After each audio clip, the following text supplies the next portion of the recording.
The New York Giants select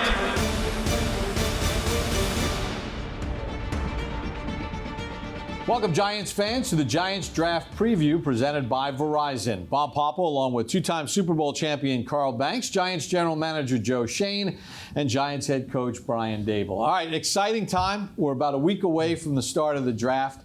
I know your staff has worked really hard trying to put this all together. How much tinkering is left on your board, if any? Yeah, not a lot right now. We still need to, Brian, myself, his staff need to get together and see where there are some discrepancies. We don't have a lot, but you know, the way that the coaches see certain players and the way we see certain players. So there's a few guys that we're off on that we're just going to get in a room. We're going to watch the film together as a group. We're going to talk about what we see, what they see, and really try to build consensus on where we see a few of the players. But overall, not a lot of tinkering still to be done. Coach, it's like a parallel universe that goes on in all NFL facilities. You got your guys on your roster. You're trying to get things going for the season. You're working with Joe and his staff. Just talk about having the players in the building, finally getting guys back, and sort of now starting to implement what you envision this team to look like. Yeah, I think we've had a productive 3 weeks.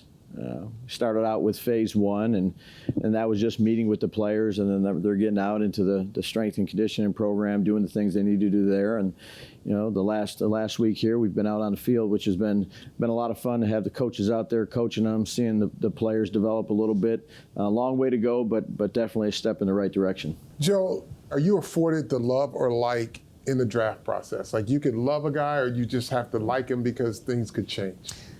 Yeah, I think there's different levels of love. Different levels of love depending where you are. Again, they're not all perfect players, and as the further you get down in the draft, there's a reason that they're there. There's players you'd love to have in the 5th round that you maybe just like in the 4th round if you had to take them there. So, varying levels of love, but there will be guys that we love, and that's why they're on the draft board. It's just a matter of what value you get them at. But if they're on our draft board, again, we're going to have, between the coaching staff and the personnel staff, we'll have a divine vision for them, and they'll be ours, and we'll love them as Giants. Dave, you got a guy you love? No, I don't want name, but is there like, oh, I love this guy. Hey, Joe, I love him. I gotta have him. Yeah, there's always that.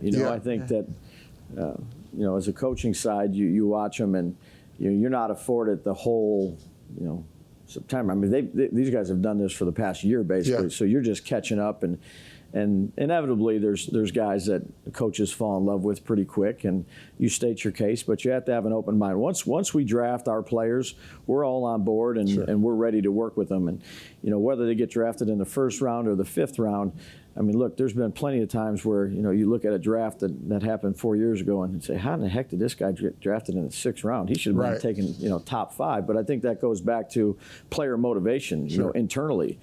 You can't always measure that. So we do the best job we can, and really looking forward to bringing a new class in. And Dave, you've been in several programs. You've been around some very mature players. You've inherited. You've been at the college level, and then you've developed players. You took a quarterback who a lot of people thought he couldn't hit the broadside of a barn after his rookie year, and all of a sudden he's one of the top guys. Talk about the responsibility of the player in his own improvement, because coaches look great when players play great. Sure. And you teach, but when a draft choice comes in, obviously you got to know what his ceiling is, but what is the responsibility of the player for his own improvement? Yeah, I think that's one of the things that we look at. Joe and I have talked a lot about that in terms of the intangibles of the player, not just the skill set. You can evaluate 1,000 different skill sets. You got to make sure that they're right for the program that you want to run. But more importantly, what type of people are they? Both on the field and off the field, and are they committed to doing things the right way, the things that you ask them to do, or even on top of that, they're taking extra time out of their schedule to make sure they're making improvements that they need to make. I think that's big. You want self-motivated individuals that are willing to work and do the right things both on and off the field to improve. You have a collaborative situation with your coaching staff, right? I mean, you've got guys from various programs, different ideas. How's that process been as far as mixing and melding and seeing what works, what doesn't work, what stays, what goes? It's really been good. There's been a lot of good conversations. I think the minute you think you have all the answers just because you come from a certain system or you coached a certain player, That's the minute that you take 4 steps back. Continuing to have a growth mindset of improving and learning. I've learned a lot since I've been here from a lot of different people, not just Kafka and Wink, but all the assistant coaches, the scouts that we've worked with, the support staff. That's what makes a good organization, is everybody's paddling in the right direction. There's no idea that's too small, and then no idea that is so great that you have all the answers. I think it's a collaborative process, one that we're still working through. But it's been good. Joe, everyone focuses on your top 2 picks, right? And we know pretty much who the top 10 is in this draft. But can you talk a little bit about the importance of back-end roster building? The guys that are day 2 guys and how they can emerge and be foundation pieces for you. Absolutely, yeah. You can get starters, throughout the draft, depending, how you set your board and how the draft falls. But yeah, I mean, we take pride in all of our picks, whether it's 6th round, 2nd round, wherever it may be. And as we go through the board and we set it and we work with the coaching staff and the scouts, we say, well, what's the role for this player on our team? What is the defined role? How are they going to make the team? What's their upside? What are they going to do year one? What are they going to do year 3? So, we walk through anybody that's on our board that's a defined plan and it's a clear vision how they're going to make our team and make us better. So, yeah, ideally you'd like them all to come in and start, but that's not always the case. Right. There's a certain threshold where maybe this guy's just going to come in and be a standout special teams player. That's okay. We need those guys too. But yeah, again, if they're, like Brian was saying earlier, if they've got the talent, they're the right type of people, and they fit our culture and what we want to do, we're going to bring as many of those guys as we can. And ultimately, at the end of the day, that's going to make us all better. Some of our season ticket holders had some questions for you, gentlemen. So it kind of dovetails off that point. This is from Lou Damiano from section 126. He said, I'd like to ask Mr. Schoen's philosophy to strictly draft the best athlete as opposed to a need, and what's his view on positional value? Okay, that's a couple different questions. So yeah, best athlete, that's important, but I also think being a best football player is important. So, there's a couple players that we've talked about on the board that, they didn't test well, they didn't have great springs, but you throw on the tape and maybe one of the better teams in, college football, and that person that didn't test well is making, plays everywhere. So to me, instincts and being a good football player is equally as important as the athlete. And then positional value, I do believe in that. We talked about, what some players may be getting in the open market. A corner was just extended this past week, and 71 million guaranteed, 100 million over 5, and you see what the offensive tackles are getting, and you just see quarterbacks. There are positions that are getting paid more on the open market. So I do think that comes into play when you make certain picks throughout the draft, in terms of if you have to go get that outside of your building and it's not through the draft, what's that going to cost you? What are the economics of that type of move? So I do think that's important to take that into account. Angel Ortega has a question for you, Coach. Section 308. As you've learned with Giants fans, you've got to get the section. Gotcha. If you don't get the section in, you're on their list. What type of characteristics are you looking for in your players that would fit the New York Giants culture and that you're looking to build around? Yeah, the 3 are smart, tough, dependable. People that are intelligent, that do the right thing on and off the field, that have a good toughness about them on the football field, but also when things aren't going great off the football field, being able to push through some things. And then dependability is doing what you're supposed to do when you're supposed to do it all the time. Those are the 3 traits that we look for, I'd say, in our draft process when we're looking at free agents, and then we build off of those. Coach, as you continue through this offseason program and as you're moving through this, what are some of the most important things that you expect out of your players here as you feed them information, and then that retention part of it, and then not making the same mistakes twice? Sure. Really, you just said it. We implement the stuff in the classroom, but it's a player's game. They're out there performing it out on the field. And if they make a mistake, I don't want them to fret over making a mistake. I want to play fast. When we get the pads on, play physical, and then come into the meeting rooms and correct the things we need to correct. And, the players that are not error repeaters, those are the players that will be out there more. The ones that are continuing to make the same mistakes, we'll do whatever we can as a coaching staff to help them, but they got to help themselves too. Kind of the old adage, coaches don't cut players, players cut players. Yeah, that's pretty much, and general managers. Thank you so much. Thank you, guys. Looking forward to the next week. And the guys were talking about love, different degrees of love. Yeah. They already have one guy that I'm sure they love. His name is Andrew Thomas, the left tackle for the New York Football Giants. And then Azeez Ojulari coming off his rookie season. Both players had a chance to visit with Victor Cruz. Now, thanks, Bob. Now, I'm here with two young Giants and two former Georgia Bulldogs, and I'm excited to talk to them about their draft experience, and I got a ton of questions for them, so let's jump right in. I want to start with you, Andrew, first. What was your draft experience like? Everybody doesn't have the same experience. Everybody's a little different, obviously depending on where you get drafted. So I'm starting with you, Andrew. What was your draft experience like? Yeah, so for me, 2020 was the COVID year, so we were supposed to go to Vegas. I had my suit planned out and everything, and then they canceled it, so we're like, you got to have it at the house. But for me, it was a great experience. I had some of my friends, some family, some coaches, and it was a great experience for me. Obviously went very high, which was a blessing. Got drafted to a very good franchise and stuff like that, so it was a good experience for me. How about you, Aziz? Yeah, the draft process was great. It was a good time, family, friends, everyone came out and supported me throughout the whole process, just having feelings of where you're gonna go, you don't know. So it was just an exciting process, and I'm happy to be here. And I was blessed to get drafted here to the New York Football Giants. How's it feel to, like, when you got the call and knew you was teaming up with Andrew, like, what was that feeling like? I'm back with my dog, I'm back with somebody, and to go through this process with somebody that that you can pick their brain, like, what was that like? It was wild, because, like, throughout his whole process, I was, like, right there by him the whole time. It was COVID, so it was on virtual with it. It was Zoom, so I was seeing him on the meetings in the morning early, just on the Zoom the whole day, and he was telling me about the whole process. And I was at his draft day, and it was just like, I'm seeing the process firsthand, and just to end up on the same team as him, that's crazy. It's just a big blessing, for real. Now, you guys both obviously went to Georgia. What was the biggest thing that you would say transitioning from college to the pro level, aside from both of y'all missing that championship year, just by this much? This much. But aside from that, talk to me about the transition from college life and that lifestyle, and then to being a professional and that difference, and how you guys adjusted to that. Yeah, it's definitely different. College, you're going to school, obviously, you don't have as much free time, but Georgia, they put us in the right position as far as like work ethic, understanding the playbook, being a good teammate, and I think that translates well to the next level. And then playing in the SEC, I feel like it's the most talented league in college, so it's not the NFL, but it's not far from it. So I think that definitely prepared us. How about you? Definitely, like he said, playing in Georgia definitely was big. Kirby Smart and the program he built there, and just coming out of there, playing the SEC again, top of the top-notch talent, every week you got a good opponent. So I feel like that translated coming up here, it's just good on good. Everyone's a pro, so you got to bring it every day.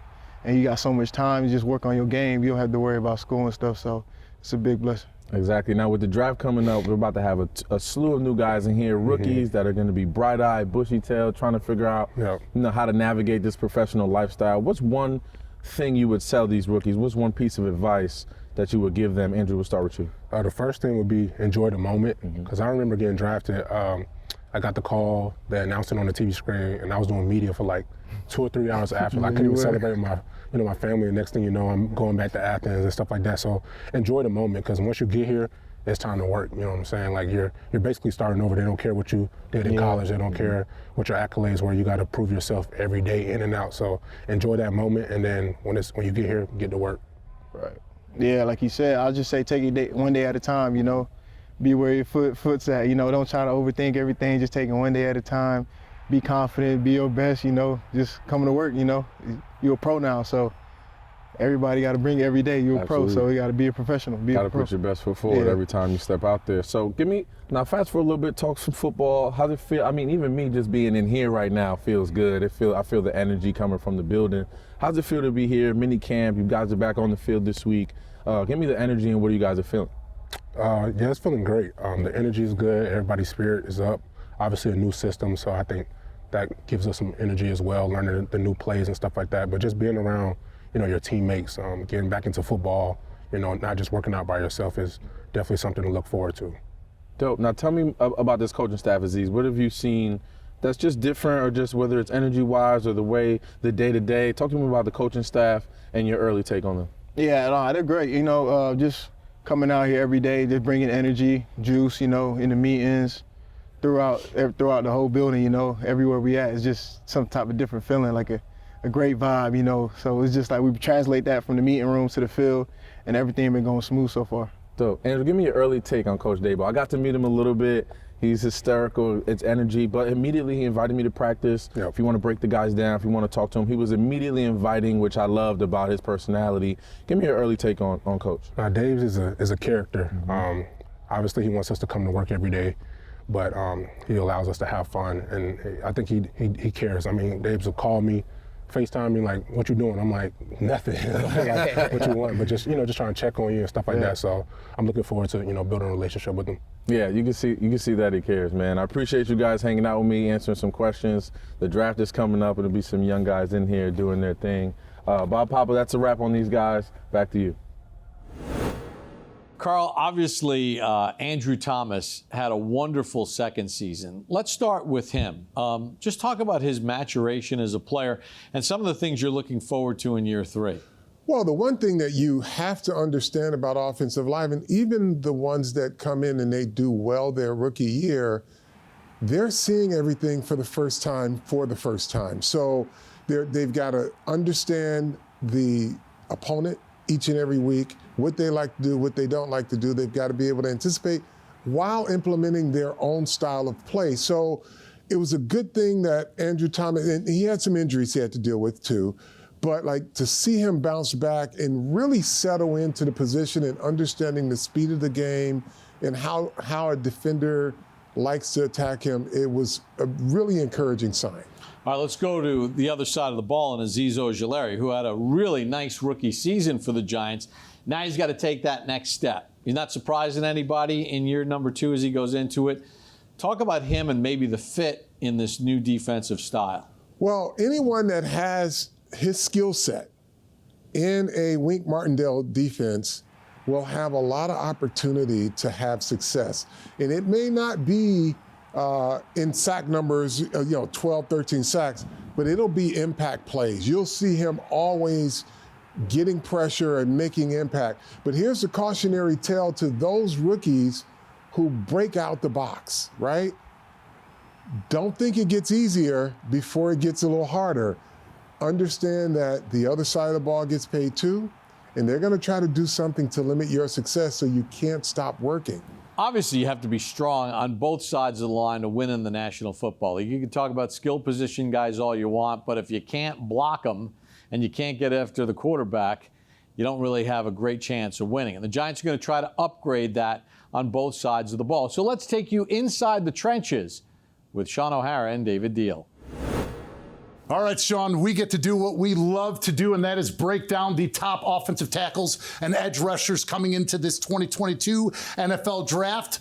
I'm sure that you're excited about this as well. Yeah, no doubt. You know, my man, the games are won and lost in the trenches. For Giants fans, this is going to be music to your ears to be able to see some of these guys on both sides of the ball that are just flat out getting it done. So let's start off with Alabama tackle Evan Neal. All right, Evan Neal, you can see right here. I mean, this is just a huge mammoth of a man.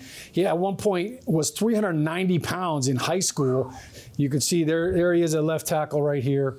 And I think one of the things that impresses you so much is for as big of a guy as he is, his movement is really smooth. So here you see him. All right, this is just a little pass pro action right here. All right, and this right here, this is what you'd call a clinic, right, Dealey? Yeah, absolutely. See those hands inside, the lockout and extension at the end, the vice grips and the anchoring down. You see those hips, the legs, the back, all sit down, anchor, and really flatten out. And the most important thing is, what are we looking for? We're looking for that arc, for that quarterback to be able to step up and deliver the football accurately. Here we're going to go to another pass set here. I think he does a good job right here of punching this guy. Now, we've got to clean up the pass a little bit. He's on different levels with his guard and with the center. These guys are all kind of on different levels, you can see right there. But what I want you to watch is the change of direction of footwork right here. So as this defensive end comes inside, look, he keeps his base with him, and he moves with that inside power step first. Boom, that's the first move on the inside right here. Here's the punch. There you see the violence, carries him. Now, as the looper comes around, look at that. There's that separation, that lockout right there, using those big, long arms. Nice job handling the twist right there. No doubt it's going to happen a little bit quicker on Sundays. All right, next on the list is obviously NC State tackle Ike Ekwonu, but we know that his versatility is something that you love. Played all positions on the offensive line, but center. Most importantly, if he gets his hands on you in the run game, you are going from point A to point B up against your own will. I'd like, once again, a little bit more of a takeoff, a little bit more beating him to the outside and aiming to that outside landmark because it's a perimeter stretch. But the thing is, once he gets that backside arm and leg, that press, that push, once you see that drive and the finish of one, That's exactly what Ike Ekwonu brings, that attitude, that nastiness that he's going to fight through and finish through the whistle. I love the violence that he plays with, and I love that you could tell that he takes pleasure in that. He likes going after guys for a second round. Nobody's scared. If you're an offensive lineman, you're never scared of the second plate. All right, the next player that we are going to talk about is coming out of Mississippi State, Charles Cross. For Charles Cross, as we look to the video for him, obviously something that people are going to talk about with him are his run blocking ability. So we're going to start right there. Here he is right here, left tackle. All right, this is basically a run play right here, and he's going to have a combination block. He's got help to the inside, but this is what you love to see once a guy gets his hands on him, just keeping the feet moving right here. His shoulder pads and his angle of come off should be the exact same angle that you watch this running back's shoulders come off of. So when you see him bookend and he kind of gallops, he's not giving himself a chance to really hit that outside landmark and to pull that backside arm and backside leg to really finish. Because in the NFL game, if you're caught up on this defensive end and you're going to be working a triple with the left guard and the center, this is a tackle for a loss in the NFL by number 23. All right, we'll work on that first step, but let's get to the pass protection, which is something that he really excels in. This is unbelievable athleticism right here. But I want you to watch his balance and his ability to not lose his balance as this spin move bounces to the outside. Watch him kind of sit back on this. You can see right there, when you finish a pass pro rep, and you've got your mitts basically like locked onto his shoulder pads right under his chin, that's when you know you're doing your job and you know you're walking back to the huddle pretty confident about what you just did to that defensive end. Absolutely. The next player that we love, and I know that this is a player that you look forward to talking about, Trevor Penning. Yeah, Dave, I think this is the kind of guy that we would have loved to have played with. I think he's got a couple of warrants out for his arrest for what he did to some players in North Dakota. I think for a guy as big as he is, he's 325 pounds. He ran a sub 540 at the combine. So this guy is not just a big lurch. I mean, he can move. He's very athletic. He's a left tackle right here. And you can see he's going to pull out and kind of lead the parade right here out in space. All right. Now, a lot of times guys get out here and it's either they throw and cut or it's a one-hitter. But watch what he does right here to this defender. I mean, boom, knocks that guy down. He's a speed bump right here. By the Penning bus, and then he's going for another one. Then he's like, you know what? I got an extra coupon. I'm going for 3. He's got a Groupon right here. You love that mindset, and you love that mentality. Now let's get to the guys that they're going to be fighting on the other side of the ball, the edge rushers. And we're going to start off with Aiden Hutchinson. He's an every down defensive end. He's not just a guy that shows up on third and long. Look, the sacks are great and everything, but if you want to be a great all-around defensive end, you've got to do a good job on first and second down in order to earn the right on third down. So, Dave, this first play right here, all right, here he is right here. Now, we call him an edge rusher, and why are we calling him that? Because sometimes defensive ends are standing up. So he's in a 2-point right here, and he did this a lot in Michigan, so this is all going to be based on the scheme that he goes to. And you're going to see on the snap right here, this is just, I mean, an edge rusher defensive end in space. All right, now this is a wide receiver right here, all right? Can he close that gap? Can he make that tackle? And this is what Aiden does off the ball. Great job in space right here, swallowing up his guy, holding him up and letting his defensive fellows swarm to the football. So that's him out in space. Dave, take us through this run game factor now. We talk about the chess match in this entire game. He was two-hand stabbing this Georgia tight end. Here's the changeup, the good old swip move over the outside. He set him up, thinks that he's going to get that power move, rips to the outside and has that suddenness and that quickness that you need at the edge position. Yeah, I think you turn on the film on him. His hands are excellent. Next on the list is Trayvon Walker, ascended. A lot of people saw those combine numbers, which he was pretty much in the 90th percentile of everything. This guy is a gifted athlete. He's not just a defensive end that puts his hand in the dirt. So here he is in a 2-point stance on the end of the line of scrimmage, and they're asking him to be in coverage like a linebacker. So, all right, it's 272 pounds. Watch how easy he scrapes down the line right here and attacks this running back. That doesn't look like a defensive end scraping down the line and attacking a running back. That looks like somebody who's been playing linebacker for an entire season.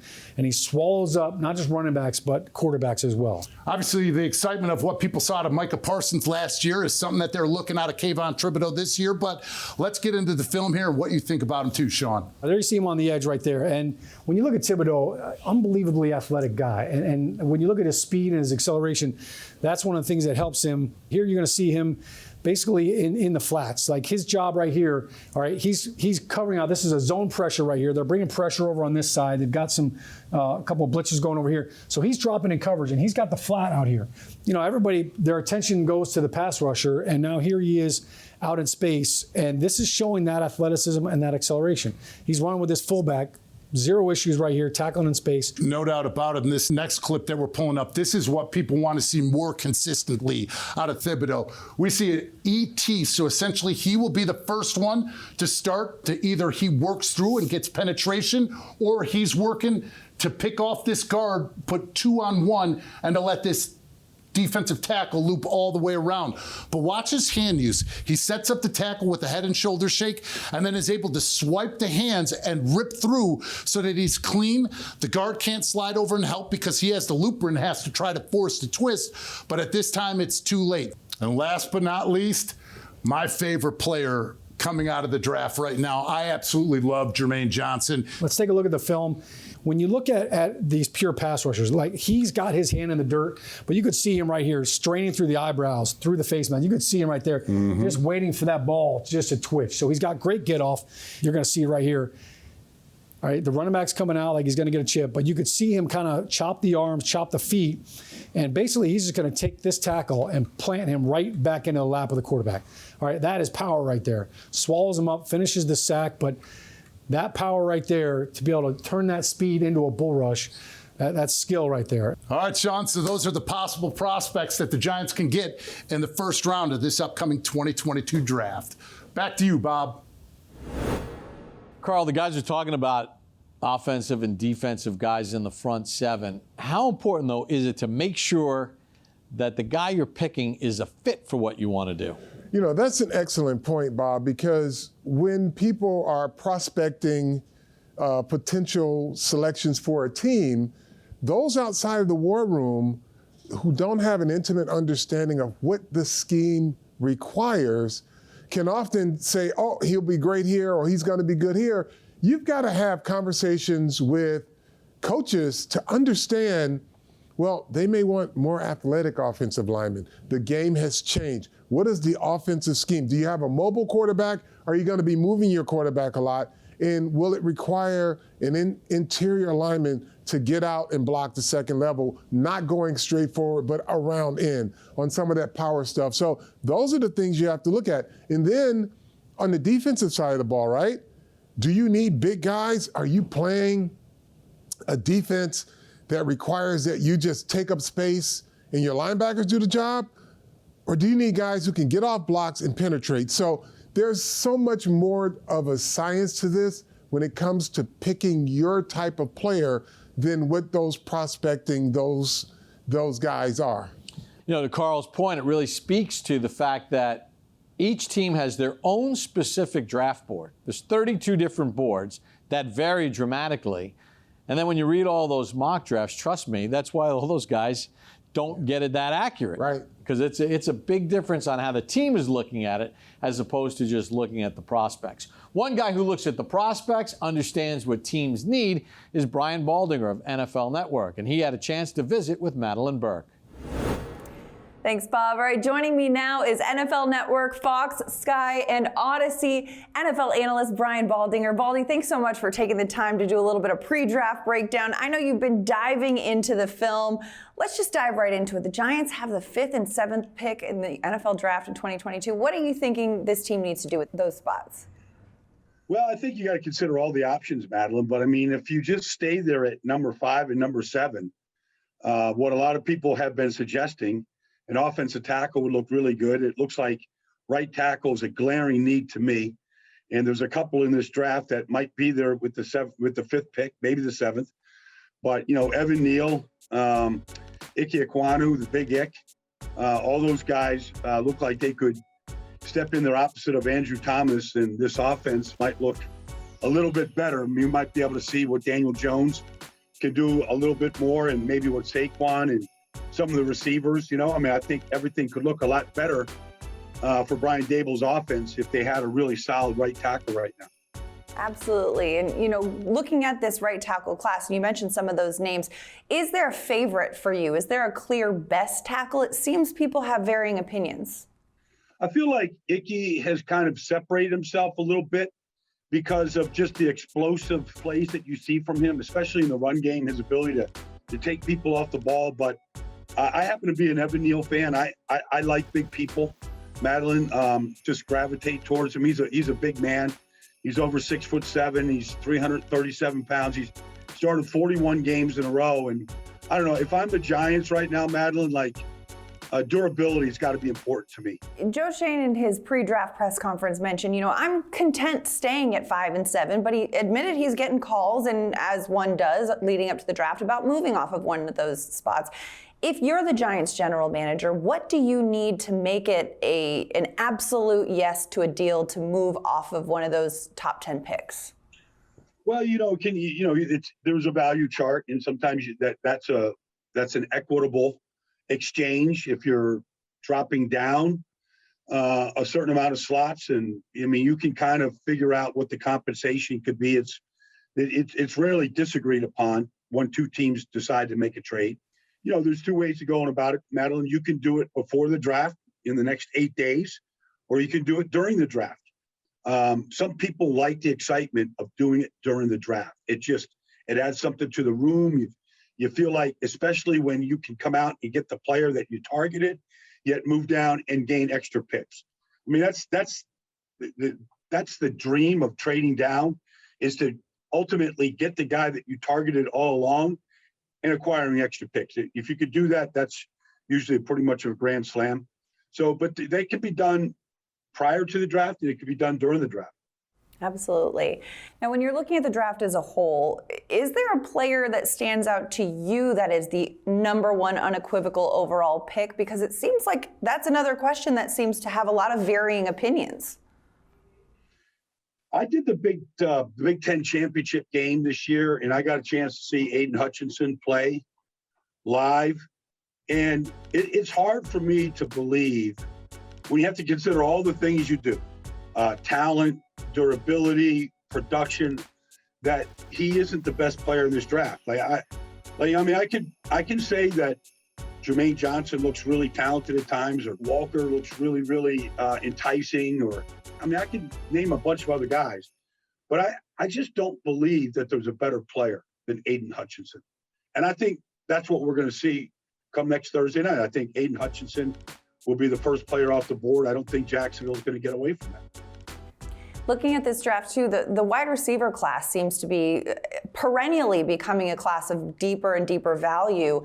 When it's such a deep position, does that kind of take away from the early round favorite of it, or is it just that the receivers are kind of becoming so much more prominent in later rounds? It really depends on how you like to build your teams. I mean, if you look at the Rams, like they just won the Super Bowl, so you look at them and okay, there's Cooper Kupp, and Robert Woods was a second round pick, and Odell Beckham is coming off an injury, and he was obviously the Giants' first round pick. Some teams just believe you can find Cooper Kupp and he could be the best receiver in football, or the Buffalo Bills could, invest in Stephon Diggs, from the Minnesota Vikings, and trade for him, and he could be the best receiver in football. I don't believe that you have to go the route of first round pick always for a wide receiver. If you look at Odell Beckham's year, it was a great year for wide receivers. Sammy Watkins and Mike Evans and Odell, but the ninth receiver taken that year was Devontae Adams. And so you could say, well, Devontae might be the best of all of them, if you want to look at it like that. And he was a mid-second round pick. So I believe that you can find players at that position without spending high first round picks. It doesn't diminish the position. There's 8 or 10 guys that you have to sort of separate in this draft. They're all worthy, but the college game is a lot different than the NFL game. Yeah, and it's tough to translate too, I'd imagine. I mean, one other question is that, we've got these 2 first-round picks that we're focusing on really, but the Giants hold 9 draft picks overall. And looking at some of the later rounds, how important is it to kind of find value in those later rounds? We know plenty of stars in this league that are coming from a 3rd round, a 5th round pick. Is there, some intangible that you look for in some of these later round guys? Well, I mean, when you look at, later rounds or mid-round guys that are successful, I mean, the love of the game usually jumps out. If you look at Max Crosby, who 4 years ago was a 4th-round pick out of Eastern Michigan, you can't deny watching Max Crosby play on any game how much he loves the game. He doesn't even want to come off the field. So that's usually what drives a player from the middle rounds to becoming a great player. It's just the overall love and the commitment to the game. And so you can make up whatever perceived lack of talent or ability there is with just that quality. And we all wish we could investigate that more fully when we look at these guys, but that's part of it. And then, sometimes guys get caught up.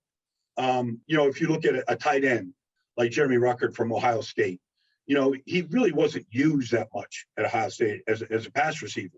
He played a lot. Just they didn't, they had these talented wide receivers, that were there, and they had really talented running backs. So he wasn't really asked to do a lot. But you could see, this guy is going to be a good NFL player. He runs good enough, and he's got good size, and he likes to block. And everybody needs a true Y tight end on the roster.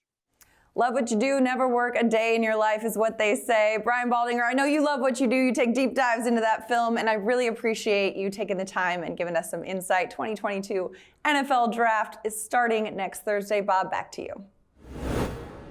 Carl, Baldy always has his unique takes on things, and he's pretty sharp as far as how he sees things. Look, this is the lying season right now as we head into the final week leading up to the draft. Sure. A lot of rumors going around, so on and so forth. Do you think that there's going to be a lot of activity in this draft as far as trades early? Well, if you can gauge activity on what would normally be a kind of a boring offseason, the magnitude of the deals being made, I suspect if the offseason is going to be a precursor to this draft, I think there's going to be deals flying all over the place. All right, let's go back to Carl Banks as the player.